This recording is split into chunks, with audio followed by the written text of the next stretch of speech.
Nasaan ka ba, love? Diyan ka naharap o doon? O sige. Hindi nga, mabiyayang linggo ng pagkabuhay mga kapatid. Batiin natin yung mga katabi natin, sabihin natin God bless you. God bless you po. God bless po. God bless you. God bless you po. God bless you Ayan. po. So, isa pa nga po, God bless you, sabihin pa natin, God bless you. God bless you. God bless you. God bless you po. At may babasahin po akong talata, no? At salamat po muli, nandito tayo kay Tita Loleng. At kasama din po Salamat natin sa yung mga iba privilege, pong mga mahal Lord. sa buhay ng tita. At salamat din po dahil nagsama-sama po ulit tayo ngayon, ngayong April 20, linggo po ng pagkabuhay. Pakinggan niyo po yung sinasabi sa unang Corinto chapter 15 at ito po yung sinasabi ng Bible tungkol sa pagkabuhay. May isang talata po, pakinggan natin. Dito po sa talatang 16 hanggang 17. Ang sabi po rito, sapagkat kung hindi muling binubuhay ang mga patay, ay hindi nga rin muling binuhay ang Panginoong Jesucristo. At kung ang Panginoong Jesucristo ay hindi muling binuhay, ang inyong pananampalataya ay walang kabuluhan. Kayo'y nasa inyong mga kasalanan pa. So ito po yung ating binasa sa talatang ito. Pakinggan po natin ito at tayo po'y manalangin ulit, mga kapatid. Dakilang Ama, nawa po magsaya kami dahil may pag-asa kayong ibinigay sa amin. At nawa, huwag naming sayangin ang pag-asang ito, kundi sampalatayan na namin. Samahan nyo kami sa tahanang ito ng Tita Loleng. Salamat po, nandito ang aming mga kapatid at ang mga mahal niya sa buhay. Muli, meron kaming fellowship sa tahanang ito. Ama, kung papaano muling binuhay ang inyong anak, buhayin nyo rin po ang pag-asa namin. Sa kabila ng kamatayan, sa kabila ng mga sakit, sa kabila po ng mga kabigatan ng tao, binigyan nyo kami ng access, binigyan nyo kami ng hope, kaya nawa alisin nyo ang fear sa amin, alisin nyo ang takot, alisin nyo ang mga pagkabahala, dahil may muling pagkabuhay mula sa mga patay. Sa hapong ito, Ama, naway pagliwanagin nyo ang aming isip at puso sa inyong mga salita. Dahil mahalaga po na kami ay nandito sama-sama upang mapag-unawaan namin kung ano po ang kahulugan ng pagkabuhay ng inyong anak mula sa libingan. Ito ang aming panalangin. Samahan nyo kami sa hapong ito. Sa tanging pangalan po ng aming Panginoong Jesucristo. Amen.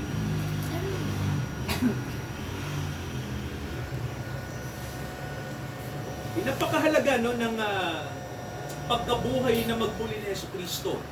Alam niyo po ba, mga kapatid, sa lahat ng relihiyon sa mundo, ang Kristyanismo lang ang pinaka-unique. Bakit po?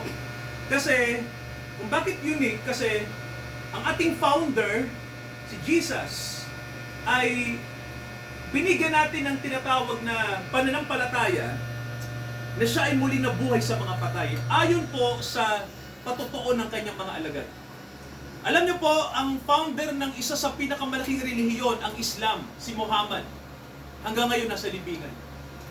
Isa sa pinakakilalang relihiyon sa mundo, ang Buddhism. Si Buddha ay nasa libingan pa rin. Pero, ang pananampalatayang Kristiyano, napaka-unique kasi Pwede pala ako dito. ang ating Panginoon na sinasampalatayanan, 3 araw na nakalibing pero muling nabuhay sa mga patay. So ang tanong, ano ba ang kahulugan ng pagkabuhay ni Kristo mula sa kamatayan? Bakit ba dapat itong sampalatayanan? Alam niyo po ba na ang mabuting balita ay hindi kumpleto kapag wala ang pagkabuhay na magmuli? No? Magkarugtong po ang krus at ang muling pagkabuhay. Amen po ba? Kasi po, mayroon po yung ipinakikitang realidad sa atin. Bakit namatay si Kristo, mga kapatid? Anong dahilan? Bakit namatay ang Panginoong Hesus? Alam niyo pong dahilan kung bakit, no? Para ang kanyang dugo, sabihin niyo nga po, buhay. Buhay. Okay. Bakit ang tao buhay? Dahil may elementong nasa atin, no? Yung sinasabing dugo. Sabi ng Biblia, nang ibuhos ni Kristo ang kanyang dugo, dugo ng Diyos, Ang sabi tita ng Bible nakalagay na kung tayo ay sumasampalatay sa kanyang ginawa, ang sabi, ang buhay ng Diyos ay ibinibigay sa atin.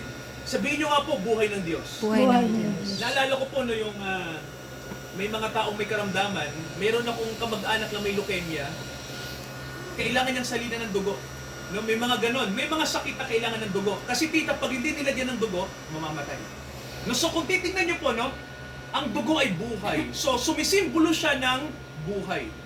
Binigay ng Panginoon yung kanyang dugo para mabuhay tayo. Ngayon ang tanong, bakit siya namatay? Para yung dugong nasa kanya ay mapasa atin, no? Sabi nga po ang kamatayan ay nangyayari. Alam niyo po kung bakit? Kasi para mabuhay ang tao, no? May namamatay para may mabuhay. Naalala ko yung kwentuhan namin ng asawa ko. Nakapakinig kami ng sermon ng isang kilalang pastor, no? Na totoo yung sinabi niya, no? Para may mabuhay, kailangan may mamatay. Example lang po sa pagkain. Mga kapatid, no? Ang isda, pinapatay para kainin, para may mabuhay. Ang karne, galing sa hayop, pinapatay. Tama po ba? Para mabuhay. Lahat patay. Lahat ng kinakain natin, Pinapatay. pinatay muna bago natin kinain. Katalangan. Para may mabuhay, no? Kung titingnan niyo po, ang pagkain ay example na may pinatay para may mabuhay. Siguro isipin niyo, pastor, may mga kinakain naman ng buhay Sino po bang kumain ng buhay ng manok? Meron na ho ba? Mga kapatid, di ba? Sa perya lang Oh, yun. actually, pag kinain mo yun, mamamatay na yun sa tiyan mo. Pinatay mo pa rin. Tama po ba? So, kailangan may mamatay para may mabuhay. Alam niyo po, ganun ang ginawa ng Diyos sa atin. Binigay niya ang kanyang anak para yung buhay na yon na ikamamatay niya ay para sa ikabubuhay natin. So, isipin niyo mga kapatid, di ba si Kristo nang siya ay kasama yung mga alagad tita? Naalala niyo yung communion? Sino po ba rito yung nagko-communion? No? So, di ba, ano ang sinasabi ng pastor? Next week tayo. O ng isang ministro, o ng isang pare, di ba? Ito ang katawan ni Kristo, di ba? Pinakakain mo ba? Tama, no? Yung dugo, pinaiinom, no? So, simbolo po yon na pinatatanggap sa atin ang sakripisyo ni Kristo. Kasi, kung wala ang kamatayan na yon ay hindi tayo mabubuhay. Ikalawang bagay, mga kapatid, no? Bakit may muling pagkabuhay? Anong dahilan? Alam niyo po, ang muling pagkabuhay, ang simbolo po nun ay pagbabago. Sabihin niyo nga po, pagbabago. Pagbabago. Isa pa po, pagbabago. Ayan, ano, so, nakalagay sa Bible na magkarugtong. Ikaw ay namatay para mawala yung sumpang nasa iyo. Kailangang patayin yung kasalanan at ibigay ng Diyos yung kanyang buhay sa iyo. Pero, ang maganda, sabi ng Bible, hindi na natiling patay ang ating Panginoon, no? Ibig sabihin po, nang namatay si Kristo, namatay din tayo, no? Ano yung pinatay sa atin? Yung kasalanan, no? Yung kapangyarihan po ng kasalanan, no? Kasi sa Bible po, nakalagay na ang tao ay nasa kapangyarihan ng kasalanan. Tayong lahat po, no? May mga kasalanan tayo na iba-iba, pero inaalipin tayo niyan. May iba sa atin, makasarili. Kasalanan po yun. May iba sa atin, namumuhay sa masamang bisyo. Kasalanan po yun. May iba sa atin na hindi tayo marunong gumalang sa matatanda, kasalanan yun. May iba sa atin, malupit, ito yung pinakamatinding kasalanan, wala tayong pananampalataya sa tagapagligtas. No? So ang tao ay nasa kasalanan. Tayong lahat po, no? Kaya ang sabi ng Bible, ang tao ay mamamatay balang araw. Tama ho ba? Tayo ay tatawid sa kamatayan kasi lahat tayo ay nagkasala. Kaya ito yung bagay na gustong tuldukan ng Diyos sa atin, no? So paano niya ginawa 'yon? Ano yung solusyon sa problema? Ang sabi ng Bible, kailangan bago tayo mamatay ay kailangang may mamatay na. Kasama tayong mamamatay kapag namatay siya. Ibig sabihin po, may kamatayan na positibo, yun ay ang kamatayan ng anak ng Diyos. Kasi mga kapatid, sabi ng Bible, nang mamatay si Kristo, ay mayroon siyang pinatay sa atin. At ang pinatay niya ay ang kapangyarihan ng kasalanan. Kaya sabi nga ng Bible, may nakalagay na kapag tayo ay namatay na kasama ni Kristo, ang sabi ng Bible ay hindi na tayo maaalipin pa ng kasalanan. Pero ang maganda ganito, ito yung maganda rito, may pagkabuhay na magbuli. Sabihin nyo nga po, pagkabuhay. Pagkabuhay. So nang si Kristo ay namatay tayo. Pero nang siya'y nabuhay na magmuli, sino rin po yung mabubuhay magmuli? Sino rin po? Sino yung kasama niya? Yung mga anak po ng Diyos, yung mga sumasampalataya. Kaya mga kapatid, sabi ng Bible sa atin, naka-identify tayo kay Jesus. No? Kung totoo tayo may pananampalataya sa Kanya, kasama tayong namatay doon sa krus. No? Hindi lang siyang namatay, kasama tayo roon. Bakit po?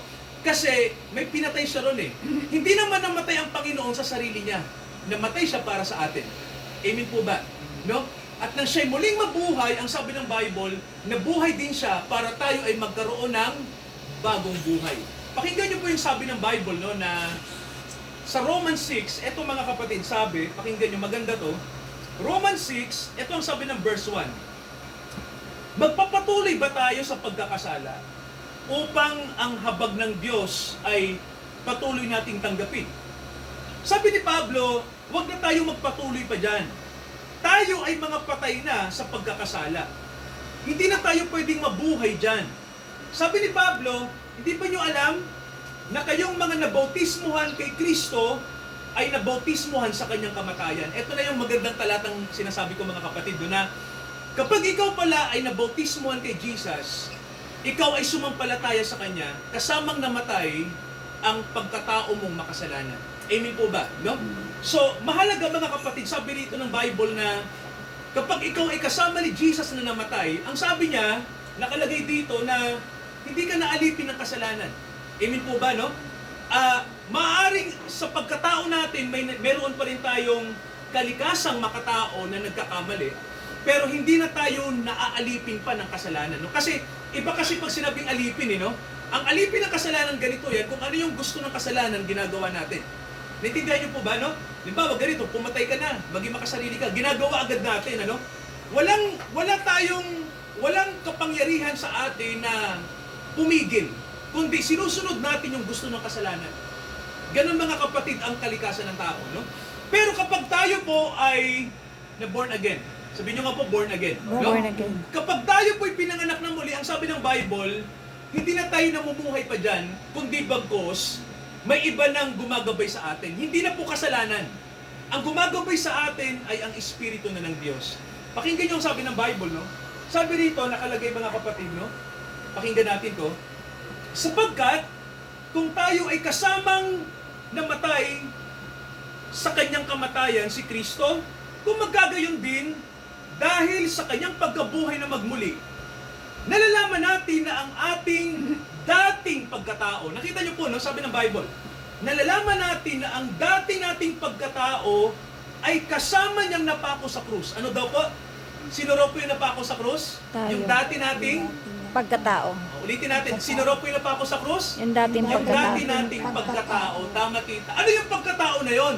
Yun yung mga kasalanan natin, no? Mga bagay na mali sa harapan ng Diyos, no? Pinatay sa krus. Kaya mga kapatid, ang gusto ng Diyos, ang palatayan na natin yun kasi yun lang ang gamot sa sakit natin, no? May sakit tayo eh, kasalanan. Anong gamot? Krus. No? Bakit po krus, pastor? Kasi doon sa krus, pinatay ang kasalanan ng tao. Amen po ba? May mga kapatid, kailangan yung kasalanan nyo nasa krus. Huwag nyo sarili niyan. Tama mo ba? Ibigay nyo sa Panginoon yan. Amen po ba, no? Kaya nga may sinasabi sa Bible, isuko mo yung kasalanan, eh, no? Kasi yun lang ang paraan, eh. Hindi mo siya pwedeng yakapin. Huwag mong mahalin ang kasalanan, ano? Iwaksin mo yan kasi mga kapatid, sabi nga ng Bible, ang namumuhay sa kasalanan ay papatayin siya ng kasalanan. Naintindihan niyo po? Ang kasalanan, hindi ka dadalhin sa mabuti. Tama ko ba? Saan ka dadalhin ng kasalanan? Kamatayan. Saan ka dadalhin ng kasalanan? Sa impyerno. Saan ka dadalhin ng kasalanan? Dadalhin ka sa buhay na tinatawag nating pagdurusa. Alam niyo po sa Bible, no? Nakalagay na nagdusa si Kristo para sa atin, para hindi na tayo maalipin ng kasalanan. Naintindihan niyo mga kapatid, no? Kaya ganito, may mga tao na nagsiselebrate ng pagkabuhay pero nasa kasalanan pa rin. Nasa alipin pa rin ng kasalanan. Walang kabuluhang celebration. Tama ho ba? Ang tingin ng tao, ang linggo ng pagkabuhay ay Outing. balik sa mga masasamang bisyo, nga gano'n. Balik sa pambababae, gano'n. Balik sa mga bagay na mali, no? Hindi gano'n, no? Ang totoong celebration ay may nabago sa atin, mga kapatid, no? May nabago. Mayroon pong sinasabing transformasyon. Sabihin nyo nga po, pagbabago. Pagbabago. Yan ang kahulugan ng kapanganakan muli. Pero yan din ang simbolo ng pagkabuhay, no? Kaya binuhay si Kristo para magkaroon ka ng bagong buhay. May Amen. nakalagay na talata sa Bible, sino mang na kay Kristo, siya ay bago ng nilalang. Hindi ka na yung dati. Diba nung si Kristo nabuhay, may tanong po ako, nang si Kristo ba nabuhay, mamamatay pa rin ba siya? Mamamatay pa rin ba siya? Hindi Di ba na. hindi na? Kasi ang Diyos sabi ng yan. Bible, minsan lang siya namatay. Pero hindi na siya kailanman mamamatay. Amen. Amen po ba ron? So mga kapatid, kapag tayo po ay kasama ni Kristong nabuhay, hindi na tayo mamamatay. Siguro may nagtatanong, pastor, mamamatay pa rin kayo sa physical. Tama, pero ang maganda rito, anong sabi ng Bible? Ikaw ay kasama na ni Kristo. Si Kristo namatay din naman, tama ba? Pero muling binuhay. So kung tayo ay mamamatay, bubuhayin din tayo muli. Amen po ba ron? So may muling pagkabuhay. Ang tanong, sino pastor yung bubuhayin muli? Sabi ng Bible, unang-una, yung mga bubuhayin muli, yung mga tao na nagsisisi sa kasalanan at sumasampalataya kay Jesus. Naalala ko si Marta at Maria, nang salubungin nila sa Jesus, ang sabi, Panginoon, patay na yung kapatid ko. Hindi na siya mabubuhay. Anong sabi ng Panginoon? May sinabi siya. Ang sabi niya, ako ang muling pagkabuhay at ang buhay. No? Sabi niya, ang sa akin sumasampalataya kahit mamatay siya, muli siyang mabubuhay. Amen po ba?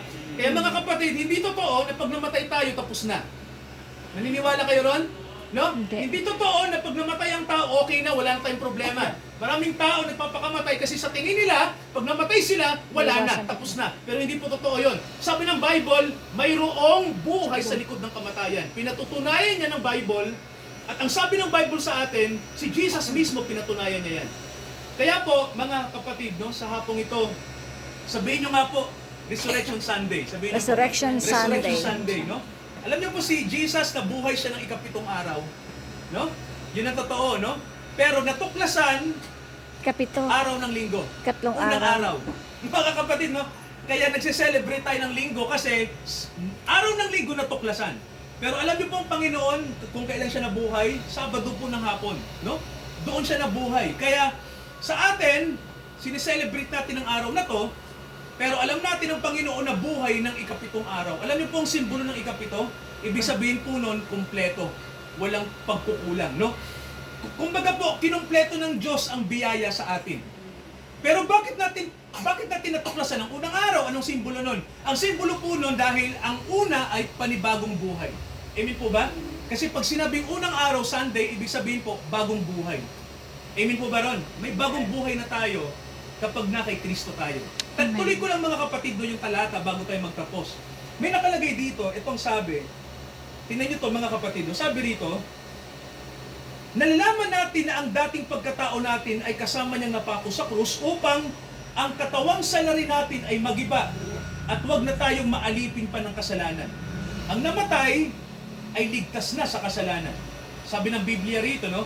Nalalaman natin si Kristo ay nabuhay at hindi na siya mamamatay. Ang kamatayan niya ay hindi na maghahari. Ang kamatayan ay hindi na maghahari sa Kanya. Sabihin niyo nga mga kapatid, ang kamatayan ay hindi na maghahari sa akin. Sabihin niyo po, Ang kamatayan ay hindi na maghahari sa akin. Amen. Ang kamatayan ay hindi na maghahari sa akin. Bakit? Amen. Kasi si Kristo ay na kanino? Nasa atin, no? Si Kristo na buhay na no? Kamatayan So, spiritual. mga kapatid, ganito, lahat ng kamatayan, lahat ng sakit, lahat ng kabigatan, wala ng kapangyarihan sa atin, no? Dadaanin na lang ng laman natin yan. Kumbaga tita, dadaanan lang ng ating pisikal. Tama ho ba? Pero, yung ating original na pagkatao, hindi natatablan. Tama ho ba? Kasi sabi ng Bible, ang ating original na pagkatao ay si Kristo. Amen. Alam niyo ba sa Bible, si Jesus at tayo ay iisa. Amen ba mga kapatid, no? Amen. Kasi nang siya'y namatay din tayo eh. Kaya nung mabuhay siya muli, nabuhay din tayo. Si Kristo at tayo, hindi na magkaiba. Amen po ba? Kaya sabi ng Bible sa atin may relasyon ka ba kay Jesus? Amen po ba? Di ba? Amen. Pinahahalagahan yung relasyon. May relasyon ka ba sa Panginoon? Kasi mga kapatid, yun ang solusyon ng tao. Yun ang solusyon sa problema natin. Para ang kamatayan po, hindi na maghari sa atin. Darating ang araw, hindi nakikita ang punerarya. Tama ho ba? Kasi bubuhay ng Diyos ang mga tao, partikular ang mga anak niya. Kaya mga kapatid, no, may muling pagkabuhay ng mga patay. Yun nga lang, sa parte natin, kapag tayo ay binuhay ng Diyos, kaligtasan yun, no? Amen. Kaya lang may mga bubuhayin din Pastor, kasama ba yung mga makasalanang bubuhayin? Oho, Kaya lang, pag binuhay sila uli ng Diyos, ito yung nakakalungkot. Pag binuhay ka uli, huhukuman ka naman, tita. May ganun, ano? Haharap ang mga tao sa paghuhukom kapag binuhay uli ang lahat ng tao. No? Ang tawag po doon sa Bible ay White throne. panghuling paghuhukom, final judgment. No? Pero ang mga anak ng Diyos, hindi na tayo kasama doon. No? Kasi sabi ng Bible, kapag na kay Kristo tayo, hindi na tayo kokondenahin. Wala nang paghusga kapag na kay Kristo tayo. Yan ang sabi ng Romans chapter 8 verse 1. No? Ang sabi, sino mang na kay Kristo ay hindi nakasama sa sentensya ng Diyos, hindi na tayo huhukuman. Ang ibibigay na lang ng Diyos sa atin, kung ano yung reward para sa atin, ano yung gantimpalang nakalaan para sa atin. Iba-iba yun eh. Parang sa Olympics, mayroong... Sa Olympics po ba, anong natatandaan yung gantimpala ng isang atleta? Gold Ilan po medal. yun? Bronze, Silver, and gold. Diba? Si Pablo, sinabi niya, nang siya'y mamamatay na, tatanggapin ko sa Diyos ang putong na ginto, no? Putong ng buhay. Ginto yun. No? Kasi si Pablo, karapat dapat. Yun mga kapatid, tayo po, may biyaya rin nakalaan sa atin kung tayo po ay sumusunod sa Panginoon. No? Amen po ba ron? So sa hapong ito, muli, batiin natin yung mga katabi natin, sabihin natin, linggo ng pagkabuhay ngayon, God bless you. Sabihin natin, Linggo ng pagkabuhay ngayon, God bless you, tita. Linggo ng pagkabuhay ngayon, God bless you po. God O, bless isang you, tanong na lang, tita. sabihin nyo, binuhay ka na ba uli? Sabihin mo. Binuhay ka na ba muli? Amen. Yan mga kapatid, no? So tayo ay kasama ng binuhay. Tayo po'y manalangin, mga kapatid. Manalangin tayo. Dakilang Ama, pagpalain niyo po ang bawat kaluluwang nandito ngayon. Nandito kami, salamat sa bahay ng Tita Loleng. Kasama ang kanyang mga mahal sa buhay. Kasama namin ang mga kapatid namin.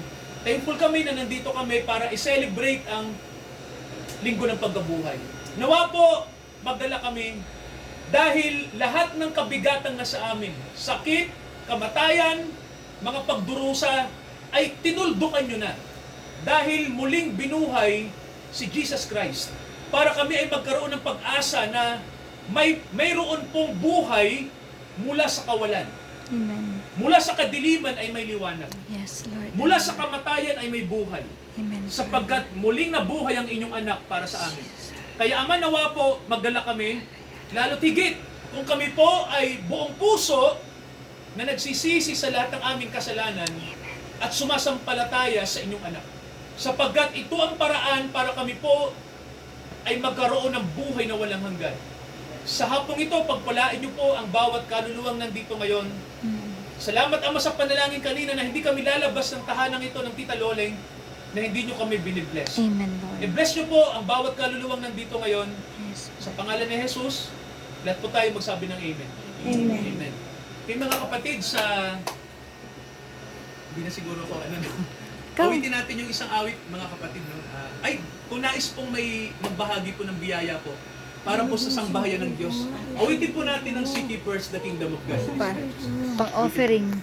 Seek Ye first the kingdom of God and His righteousness, and all these things shall be added unto you. Hallelujah, hallelujah. Hallelujah,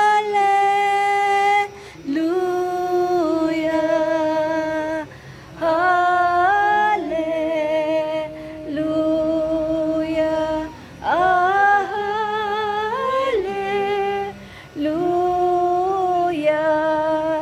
hallelujah, hallelujah. Tayo po tayong lahat, mga kapatid. Amen.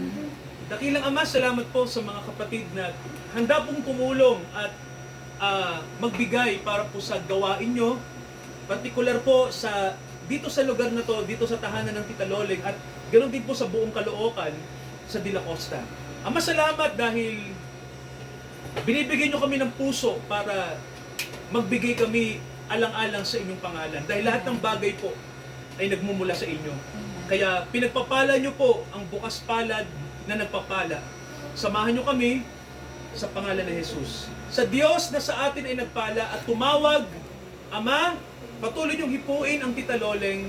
Alalayan niyo ang kanyang buhay, ang kanyang katawan, ang kanyang kaluluwa, ang kanyang espiritu. Samahan niyo siya. Kayo ang magbigay ng kalakasan sa kanya, higit kalakasang espiritual. Humina man ang aming katawan, pero lalo niyong pinalalakas ang aming kaluluwa. Palakasin niyo po ang pananampalataya ng Tita Loleng at ang bawat kaluluwang nandito ngayon na may mga panalangin sa inyo, kayo ang magbigay sa kanila ng pag-asa at katiyakan ng kaligtasan. O Diyos, samahan niyo kami. Pagpalain niyo kami at nawa, ihanda namin ang aming mga sarili sa muling pagbabalik ng aming Panginoong Jesucristo. Nawa, maabutan niya kaming nagtatapat sa inyo hanggang wakas. Amen. Sa pangalan ng Ama at ng Anak at ng Banal na Espiritu. Amen, Amen, at Amen. Amen. Amen. Amen.